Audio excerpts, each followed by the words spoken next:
KAKC in Tulsa. We're glad to be back.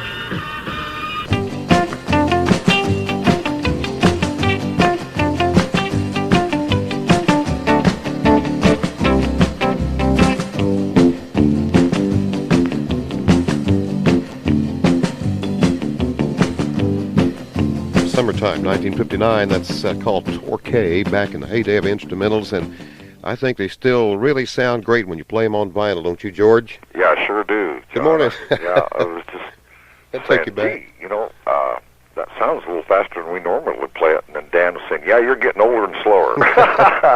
Well, the man that, I guess we could say, wrote that song and played lead guitar on it, along with a lot of his friends, is with us on the phone, George Tomsco of the Fireballs.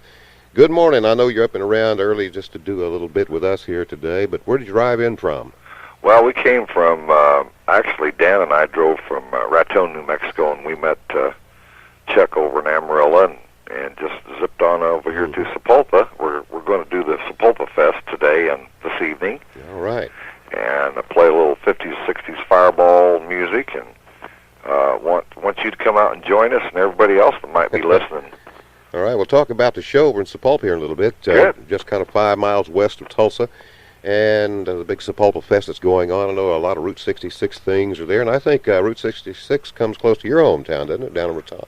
Oh yeah, well my hometown is a little bit off Route 66, but of course in the early days we traveled that. As a matter of fact, driving up here, you can see Route 66 cross over in spots, and I recognize like the old bridges and things like that when we went out on our first road tour.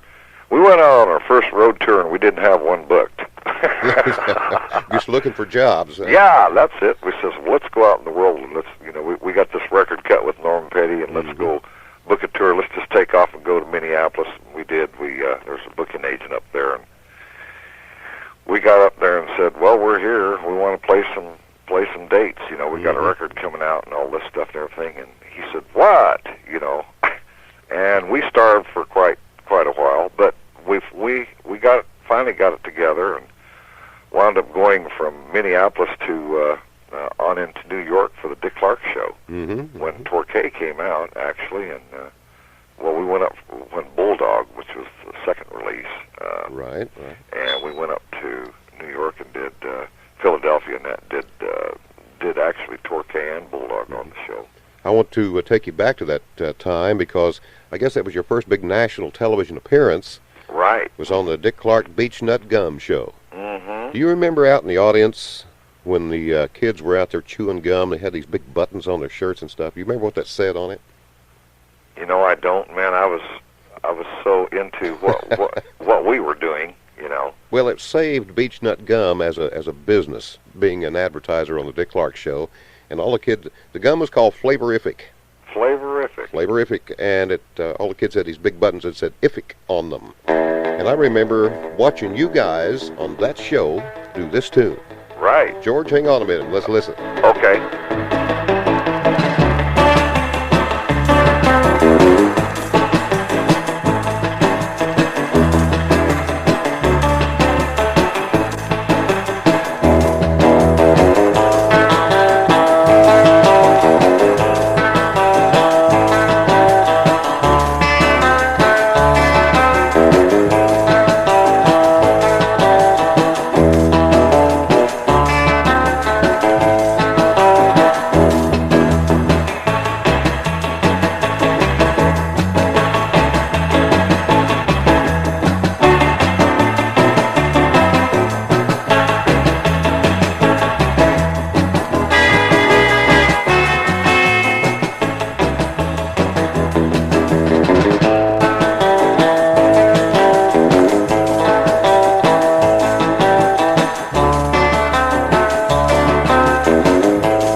called Bulldog, 1959, and makes the top 25 for the Fireballs. And George Tomsco of the original Fireballs with us on the phone in Sapulpa today for a big show this afternoon, one tonight at Sapulpa Fest. George, share a little secret with you, buddy. As a young guitar player myself, I think the first thing I ever learned was honky-tonk. Yeah. And I think the second thing I ever learned was raunchy, how to play the guitar licks in raunchy. Yeah. And the third was Bulldog, man. I'll be darned. And it might have been right around the time I learned Walk, Don't Run, too. Yeah. Yeah, well, that's, when Bulldog came out, we were like first on the charts with it, and then Walk, Don't Run appeared, and it walked and ran right over the top of us, made it up to number one or number two, I don't know. Well, it was a great song. A lot of great instrumentals in that era. Oh, you bet. Well, you guys didn't just play instrumentals, though, when you were out on the road. You did singing and all that, too, but your hits were originally all instrumentals, I guess. You had a hand in, or at least partly wrote all of those early ones, didn't you? Yeah, most all the instrumentals I wrote or co-wrote with Norman Petty or, Chuck and I, Chuck the lead singer, and I wrote the vocals, In some cases, he would just write a song by himself, but most of it was co-written vocally. But, it wasn't that we tried to be an instrumental group. It was just that it just kind of happened that way because we cut both instrumentals and vocals, and just so happened that our first success in the music business was with instrumentals, so we kind of became known as an instrumental group. But that changed after just a little while. It sure did, yeah. Our biggest success was been vocally, as you well know. That's right. Well, tell me about the original lineup of the band. Who are the guys, and how many are still with you? Okay, of the originals? Yeah, the first lineup of the band. Okay, the first lineup of the band was there was 5 guys. Chuck Tharp was just a stand-up singer, and that's all. He didn't play an instrument. Dan Trammell played rhythm guitar. Eric Budd was the drummer, and Stan Lark was the bassist. He played an acoustic bass, actually. And then I played guitar, lead guitar. Dan Trammell, within the first about year and a half of when we actually recorded and went out on the road, had to go back to New Mexico. He had a real bad asthmatic condition, and the humidity up in the Midwest really got to him. As a matter of fact, on our first, quote, unbooked tour, we were playing a show with Sonny James somewhere in Minnesota. Dan got real sick. We didn't have the money to send him back home on the bus, and it actually wound up that Sonny James, the guy that's Young popular Love. for Young Love, right? He said, well, I'll get him a bus ticket, and he paid for Dan's bus ticket home. Well, and that was really nice. What were you guys traveling in those days? What kind of a vehicle? 52 Buick and a 53 Ford. You have Fireballs painted on the side? Oh, no. You did? No, we were traveling incognito. Well, it may be that some people today would remember that maybe that long ago, if you were traveling through certain kind of towns, for people to know you were a rock and roll band might have gotten you a traffic ticket or at least a hassle before you got out of town. Well, when we went out on our first tour, we were so ragged. I mean, literally ragged. We were making no money, and that was due to some fancy footwork with some of the agents and stuff. Back in those days, I can't believe that. Oh yeah. As a matter of fact, when we would stop and get gas and stuff like that, some people would ask us if we were following the harvest. And we got to where we'd say, do you know where there's any work around? Yeah. Because we really were ragged. We didn't have money for motel. I mean, we ate once a day, maybe. Stuff like that. We had to spend all of our money for gas. Well, you probably still do, though, don't you? I mean, what? Not a lot has changed in all those years, I'll bet. Has it? Oh yeah, there's been some change, thank goodness. Well, we just didn't use our heads at the beginning and didn't, Well, how old were you? 17, 18 years old? Yeah, at the time. 18, 19 years old was the average age of the band. Pre 20, Right. And first time out in the world as trying to conduct some sort of business. And we really got stung, but we learned from it. And you know, I've not learned much at all out of life from things when they went right. I always learn from things when they go wrong. And having failures is the best teacher. And if you don't have failures, you're not trying anything. So not stepping out, are you? That's right, man. You got to get out there and bust it and do some things wrong, figure out what's wrong, and try to correct them, and get with the program. You know, things don't just get handed to us. We have to create and make our own opportunities. We have to work at it. Has it always been music for you, Chuck, or George, or have you done other things along with it? I got out of the music business for 4 years, just because I thought that I wanted to get regular, you know, and it didn't work. But I got into the financial services business in the 80s, and I learned some things, actually, that I'm still using. So, you know, I learned from that, too. And I also learned that I needed to be back in the music business. Well, let's move the clock up just a little bit. 1967. The lineup of the band at that time, who was in it? Okay, in 67, that was Doug Roberts was playing drums, and Jimmy Gilmer was singing. I was playing guitar, and Stan Lark was playing bass. And you did a song by folk singer Tom Paxton that did pretty well for you that year. Exactly, right. It's called Bottle of Wine. Right. George Tomsco with the Fireballs. Hang on, we'll listen to this one. Bottle of wine, fruit of the vine. When you gonna let me get sober? Leave me alone, let me go home. Let me go home and start over. Rambling around this dirty old town, singing for nickels and dimes.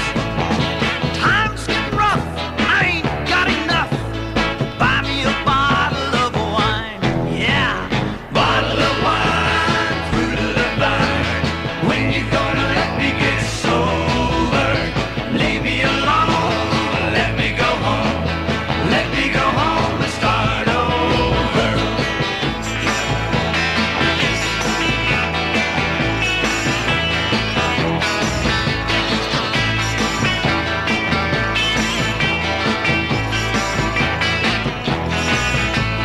Pain in my head, there's bugs in my bed.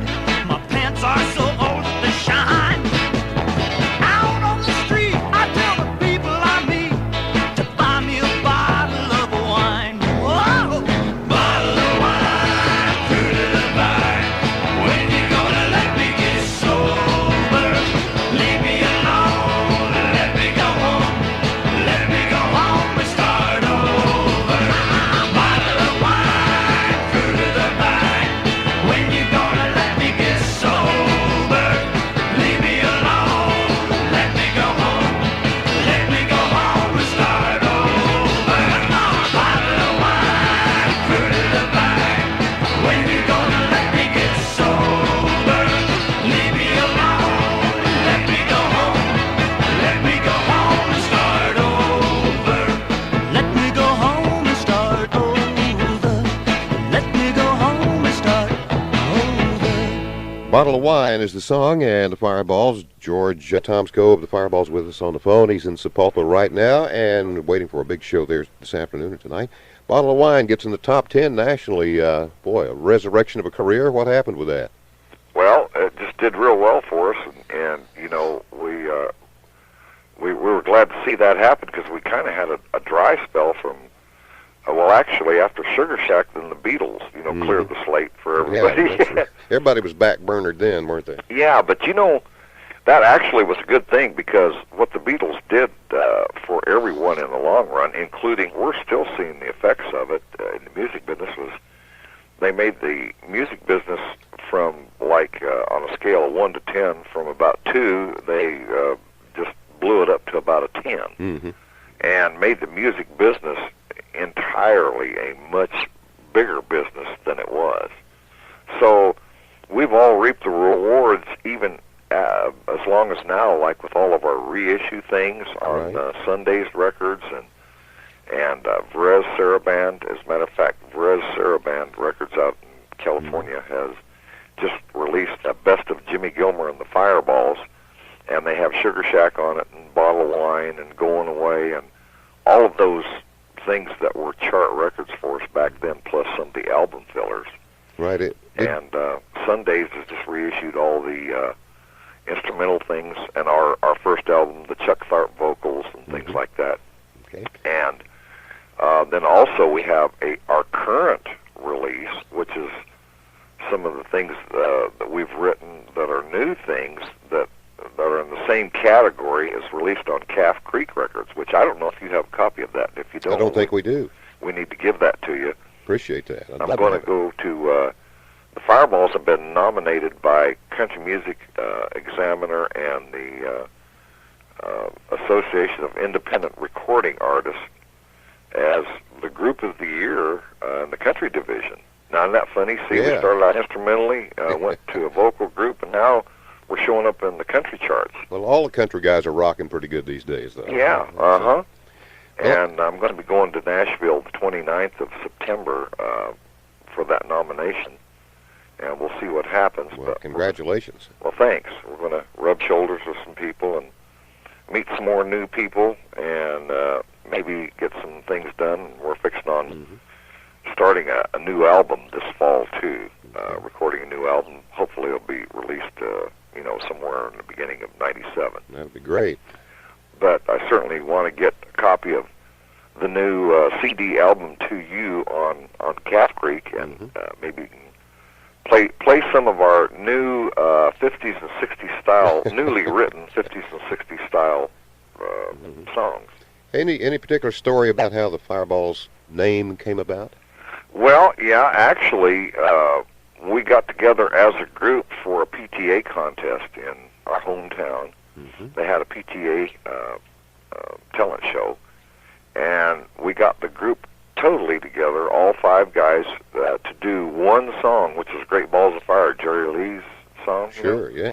And at the time, we didn't really have a name, and of course, that was the only song we knew, and we won the talent contest, and they wanted us to do an encore, so we didn't have another one ready. We did Great Balls of Fire again. And we got our name from that occasion as the Fireballs. From the PTA talent show where you did Great Balls of Fire. Yeah, in Raton, New Mexico, our hometown. All right. Moving ahead just a little bit, I know you guys worked with Norman Petty there in Clovis, New Mexico for a long time, and you were called on to, after the death of Buddy Holly, you were given the opportunity to come in and record behind some of his tapes. Yeah. How did that come about, George? Well, at the time, I guess Norman and the Crickets weren't really getting along, because I always thought, when he asked us to do the project, the first question in my mind was, well, why didn't the Crickets do it, Right. Because that was Buddy's band. And might have been a question everyone had at the time, right? Yeah, but Norman had some sort of, I don't know exactly all the details, but he had access to some of the authority as to the control of, or whatever, of some of the tapes or some of the projects, or the record company had given him that authority, I guess in conjunction with Maria Elena or whatever, But anyhow, he wound up with, in the position that he had the tapes and wanted to do some dub-ins, and at the time, we had become the studio band there. We were recording all of our stuff, and we were the studio backup band for other artists, and then this project came along, and we were real busy at the time. And as all I remember was it was a project that Norman wanted to do, and we got started with it, and it was kind of mixed in with other things that we were doing at the time. And I wound up, we got the project done, and I didn't even know how many we had done, or if they'd all been released, or if they were going to be, or exactly what the deal was. But then after many years, it's become to be quite a notable thing. I'm glad that we got in on the project, but it was sort of by accident. Right, as many good things are. Sometimes just happenstance kind of things. Right. You guys happened to be there, could handle the project, and producer Norman Petty came in and said, let's do it, guys. Yeah, and one thing that Norman used to say all the time, which was real ironic, was he said that he would have liked to seen Buddy Holly and me on the same session, somewhere along the line. I really don't know why, because Tommy Alsop and the guitar players that were with Buddy were just knocked out. Sonny Curtis and Tommy Alsop and whoever else. He always had a great guitarist with him, and that would have been fun. But I guess this is one way that Norman. I don't know why he wanted me to play on some of the Holly things, but I was tickled and pleased, and we did it, and it's been a real positive thing for us. Let's go back and play one that was a little bit of a surprise to me when it came along, because it was actually a single release, and then it was on one of the early albums. But it's a song that you may remember. Wait Till the Sun Shines Nilly. Any memories of doing that? No, I really don't. Like I say, I remember just a few, one in particular, Smokey Joe's Cafe. I remember doing that one because there was a little guitar run that was like, I didn't think it was correct musically, and I remember I had to match that with Buddy was doing it too, and I had to match it with him. And I always remembered that little thing because I remembered I had to play it wrong. I think it even mentions in the liner notes that that was the case. When Buddy made a mistake, you guys had to make the same mistake. Yeah, right. And we had to stay with the tempo. Sometimes the tempos varied, and sometimes, that was real noticeable, and other times it wasn't. But it was kind of a tough project to do. It simply was Buddy rehearsing, playing into a tape recorder, writing songs. He wasn't really trying to be musically correct exactly. It wasn't a finished product kind of thing. No, I don't a working think so. tape. He was just putting some things down, just scratching his insides, man, I guess, Well, let's go back and see if we can rekindle a memory for you, George. Tomsco of the Fireballs with us on the telephone, and the pulpit with the Fireballs for shows today and tonight. But it's 1962, George. Okay. See if you remember this. Wait till the sun shines, Nelly. Wait till the sun shines, Nelly. By and by. Wait till the sun shines, Nelly. And the clouds go drifting by.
Wait Till the Sun Shines, Nelly. That's the Fireballs, Buddy Holly. You kind of remember that a little now, perhaps, George? Yeah, I sure do. Now that I hear it, I can recognize my guitar playing. Dan and I, the drummer right now in the group, we're listening and just talking about, to me, my opinion is that the Crickets, the way they presented things like, Tommy Alsop on guitar, or just the way they did things, to me, would have been a little bit better, Yeah. Well, our interpretation of the musical but see, a lot of this stuff Norman said, do this and do this and do this. It was his project, so we did it, which I thought was, I'm glad we got to do it, but I just don't know that we did Buddy Holly justice, I guess is what I'm trying to say. You ever have a chance to meet him personally? Yeah, I did, as a matter of fact. You recall that incident? Yeah, the first time we went to Clovis to do our very first session, we actually went down to audition for Norman. It was on a Sunday, and Sunday afternoon, and Norman said, yeah, that we could pass the audition, and he said, but I'm busy with Buddy and the Crickets. We're going to be recording until the first time I have available is Wednesday. So he suggested that we go back to Raton and get together in about 30 days or something, or a couple of weeks or whatever. Well, it was a couple hundred miles to Raton. Since we had made the audition, we didn't want to go home. We wanted to record right then, you know. Yeah, don't blame you.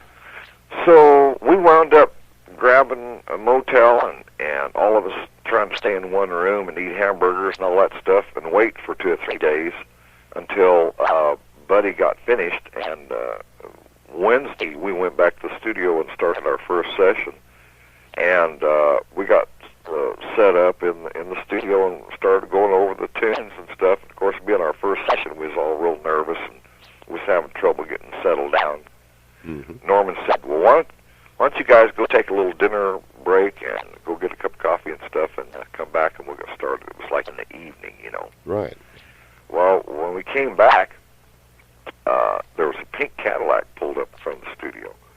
We wondered, well, who in the world's that? So we got out and walked into the studio, and through the reception room, there's a window that separates the reception room from the actual musician's room in there. And there was this guy, and there was a skinny guy with his glasses on playing my guitar with his foot up on my amp. He was playing Malagania on the guitar and just playing it, doing a fantastic version of it. Trying your guitar out again. Yeah, and I had a brand new guitar and a brand new amp, and of course, being 18 years old, I was real possessive. Yeah, right. What kind was it? It was a Fender Stratocaster and Right. A Tremolux amp, Fender Tremolux. This is the biggest amp that Fender had at the time. And so I walked into the control room, and I asked Norman, I says, who's that playing my guitar? You know, and guy's foot up on my amp. Who's this guy, you know, taking over my stuff? And he said, oh, that's Buddy Holly. Well, I had an immediate attitude adjustment. Yeah. And Buddy came in, and we met him and talked with him and stuff like that. And that was the first time we ever met Buddy. And he had recorded, I guess, with Norman Monday and Tuesday, and then at that time, him and Norman weren't seeing eye to eye on some things, and evidently he had come back over from Lubbock Wednesday night because he wanted to talk to Norman one-on-one about something. It looked like they weren't really getting along too well, you know. And then, of course, shortly after, well, you know, the thing happened with him and Richie Valens, Big Bopper, and all that, with the Surf Ballroom when they had the plane wreck. Never had a chance to work any shows with him or anything? No, never did. Actually, that was the one and only time we got to be around Buddy, you know, present. So I guess they were having some disagreements on some things. Interesting how a guy like Buddy Holly can have a year-and-a-half-long career, and 40 years later, the records are still selling as well as some of today's groups do, I'm told. Oh, man, Buddy's bigger now, I guess, than he ever has been. As a matter of fact, we are, too. You got occasionally get those BMI checks in, I guess. Huh? Pardon? You occasionally have those BMI checks arrive in the mailbox. Huh? Oh, yeah, and they're not just Granger, but they certainly are a help, you know. Buy a grocery sack or two here. There. You bet. Grocery sacks and, you know, car payments and property payments and things all like that. Well, it certainly is a contributing factor. A favorite memory of my own that I'll share with you, George Tomsco of the Fireballs, in case you might have just joined us, the original Fireballs, in our area for shows this afternoon or tonight. We'll mention that again here in a moment. But, George, I wanted to go back and remember a particular thing that was little memories that you have because of music. Walked into a Bill's T Records, which was a popular record store in Tulsa, and happened to notice a new album called Buddy's Buddy. And I remember looking at that, and there was a picture of Jimmy Gilmer and Buddy Holly on that album, and a lot of great songs, and particularly, as I recall, a song called Lonesome Tears that was just a wonderful version of that song. And any memories of doing that album? Do you recall that? Yeah, Buddy's Buddy actually was a project after Sugar Shack, if I remember. What label's that on, Dot? Yeah, Dot. Yeah. Okay, on Dot. After Sugar Shack, we had Daisy Pedal Pickin', Mm-hmm. and of course that was snuffed out by the Beatles real quick because they were going strong on the charts, and we had been hit by the British invasion, you know. Right. Buddy's Buddy was a project, is a concept project created by Norman Petty in his little brain about, well, why don't we just do a concept thing about Buddy Holly and about Jimmy Gilmer being Buddy's buddy, Mm-hmm. and do the Holly tunes, and we'll do them Fireball style with Jimmy Gilmer and all that, and that's about the gist of what I remember. It was a concept album, as well as Norman was always conceptually, he always had conceptual ideas. As a matter of fact, our Vaquero album was a concept of the Fireballs. We weren't really headed that direction. Norman come up with the idea that we should do some of the Mexican standards. Mm-hmm. And so we did, and of course the result was the Vaquero album, and then Buddy's Buddy was a conceptual idea, and we wound up doing quite a few things that were concepts of Norman Petty. The Fireballs from Raton. I always pronounce that Raton because that's where that big All-American race is. I've been there a time or two, but catch us up on the whereabouts of the original Fireballs today. Where are all the guys? How many are still with you? Okay, Chuck Tharp is the only original Fireball. He and I are still together. And right now, our drummer is Dan Aguilar. He's also from my hometown in Raton, New Mexico. Mm-hmm. And our bass guitar player is from Clovis, Paul Goad. He also doubles on keyboard, and when he plays keyboard, Chuck sets his rhythm guitar down and picks up the bass. Okay. So we've kind of got a 5-instrument possibility out of 4 guys. Okay. And the original guys, where are they today? Dan Trammell is down in South Texas, in Tyler, Texas, and he's got a tire company down there. He's done very well. Mm-hmm. Eric Budd is, when he first joined the group, he was working, I think, after school and things like that with a company called Alco Metal Products. They made metal door frames and things Mm-hmm. like that. Okay. And, of course, he got called into the service was the reason he left the Fireballs and had to go tour for Uncle Sam, and we hired Doug Roberts. Yeah, we guys of that era had that problem, didn't we? I mean, Yeah. Eric didn't have any say-so. He just had to go, you know. Right. And Uncle Sam called and said, Korea's happening, and we need you. Mm-hmm. Mm-hmm. So Eric, of course, left, and Doug Roberts joined, but then Doug passed away, and Eric is still in.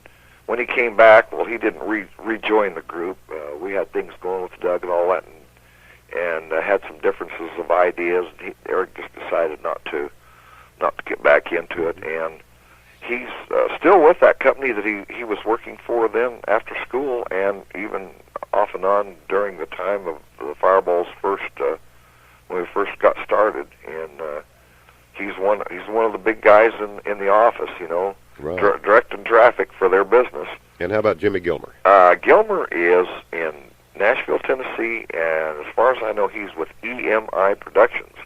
He's one of the higher ups down there in Nashville. He's doing lots of projects and a pretty important man in Nashville, Tennessee. He's in the music business, but he's just not actively singing now. He's doing more clerical work. Okay. You know, and I should say he's in the executive department.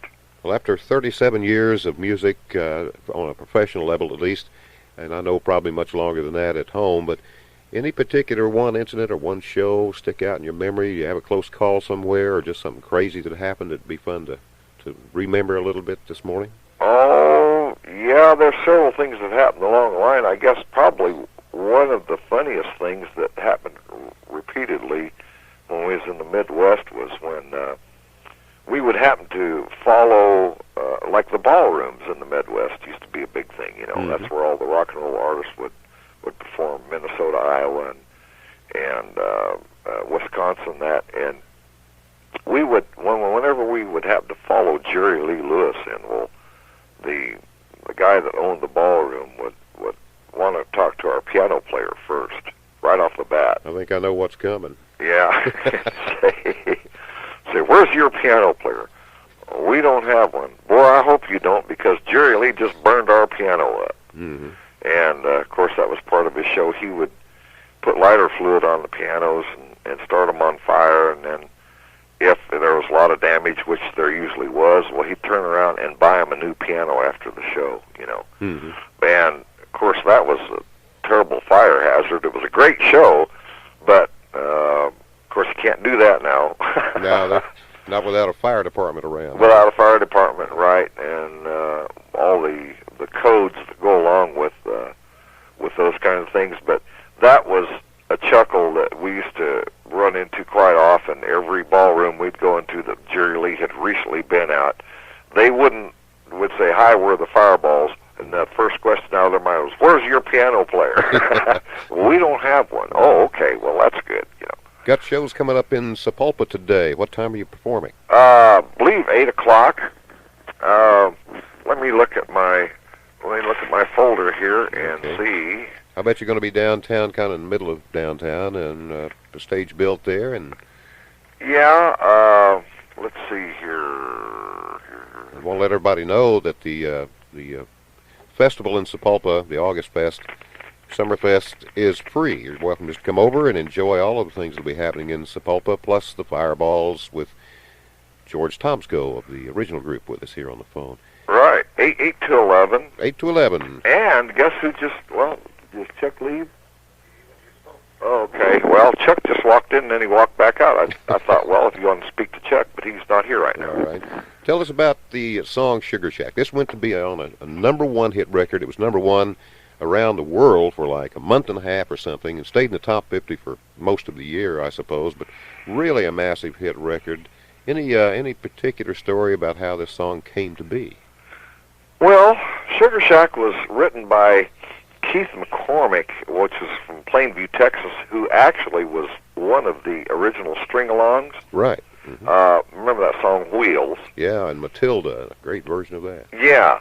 He was the vocalist and songwriter for string-alongs. And hold on a minute. Hey, Chuck, hang around a minute, okay? He sent some material over that him and his brother were quite fluid writers. Mm-hmm. He sent a lot of material over to Clovis for recording. And I guess Jimmy and Norman just happened to pick that song as something that Jimmy he thought he would like to do and could do. And we recorded the thing. Of course, the one thing we didn't have in it on the original recording was that little solo vox, that little dee dee dee dee dee dee dee dee dee dee. That wasn't on the original recording.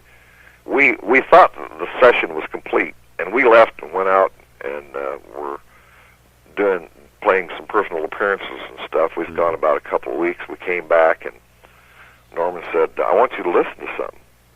And we went into the studio, and we heard that little line put on by the solo vox. My personal opinion, right when I first heard it, I thought that Norman ruined that song. And I was really put out about it. And I says, man, it sounds... Here we had a good, raunchy, good, heavy beat song, and then here's this little fluty thing on top, and it sounds to me like a carnival, and I says, man, I think he screwed it up. With a calliope sound or something. Yeah. But as it turned out, it was probably that's actually the cream on top of the frosting on the cake. It is the signature of the song.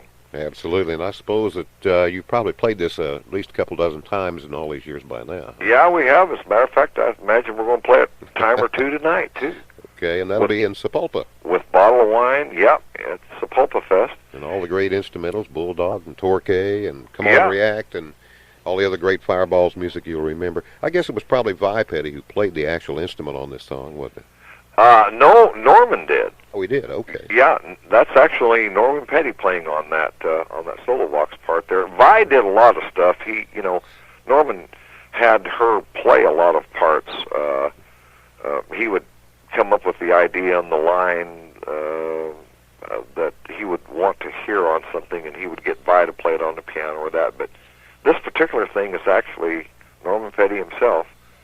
And hey, Chuck just walked in. You want to talk to him a minute? Yeah, we'll get his memories of recording this song, I guess. Yeah, okay. Peace, Andy, there. Yeah, hold on a second. Okay, we're going to speak to Chuck Tharp, who is a singer with the Fireballs. Hello. Good morning, Chuck Tharp. How you doing, man? All right, good morning. How you doing? Well, welcome to Sapulpa in the Tulsa area. We're sure glad to have you here. Have you been here before sometime in the past? In the past, yeah, it's been a lot of years, some years back. Remember coming through here back in the heydays of rock and roll, playing some teen dances in this area? Oh, yeah, good old Route 66. Yeah, boy. Well, you guys spent a lot of hours out on that old stretch of highway. You ain't kidding. And back then, it was only 2 lanes, and it was bumpy. We were talking about the song Sugar Shack. I guess you're going to be singing this tonight with the band. Right. You've been with the Fireballs close to 40 years now. With about an 18-year break. Okay, so in and out of the band. And I guess Mom and Dad probably told you it'd never last, and you was going to have to get you a real job someday, right? No, you know, my mother supported me every inch of the way. Mm-hmm.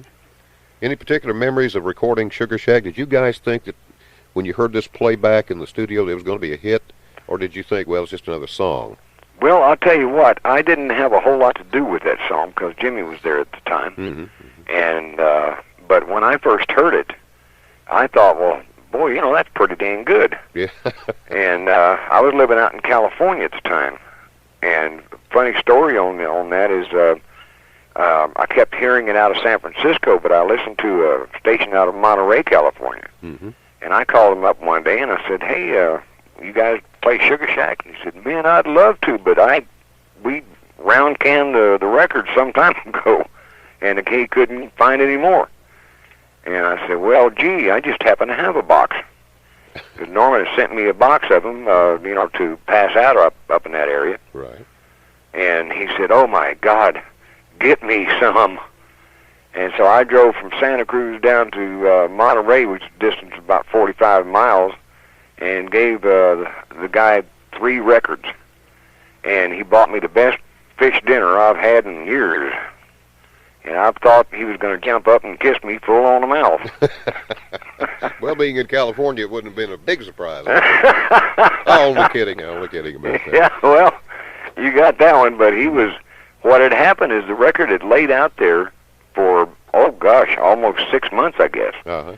And wasn't doing anything. But, of course, Dot just stuck it out there. They didn't want to put it out there anyway. Mm-hmm. And they didn't promote it or anything else. And then all of a sudden it took off like a skyrocket, and every DJ in the country was looking for a copy of it. Mm-hmm. Interesting how it happens sometimes. Isn't it? Well, let's go back and play this record. And, again, let me welcome you to Tulsa and the Sapulpa Fest tonight. 8 o'clock is showtime, right down in the middle of good old downtown Sapulpa. And invite everybody over. It's a free show, as the whole entire festival is. And, Chuck, hope you'll get back to Tulsa very, very soon, you and George and all the rest of the guys. Well, so do I, because we like it up here. Have a big old broken leg tonight over there, okay? You bet. Now, everybody knows in show business we say that. We never wish anyone good luck, because you know what happens when you break a string or yeah, something. You break a string in a guitar or a bass or something. All right. Chuck, best of luck to you in the future, though, and to George and all the guys in the band. And keep alive that good old-time rock and roll. You bet. And here's that song. How many gold records did this one get? Well, it sold 1.5 million copies. In the very first run. Right. And then went on to sell, I think, a whole lot more. Oh, yeah. Yeah, it's been on so many different albums that we can't even count them. Can't even count it, Well, welcome back to Tulsa. Thanks a lot. Thanks for visiting with us. You bet. Bye-bye. Bye-bye. Fireballs. Oh, there's a crazy little shack beyond the tracks, and everybody calls it the Sugar Shack. Well, it's just a coffee house and it's made out of wood. Espresso coffee tastes mighty good. That's not the reason why I've gotta get back up to that Sugar Shack. Whoa, baby, to that Sugar Shack. There's this cute little girlie, she's a working there.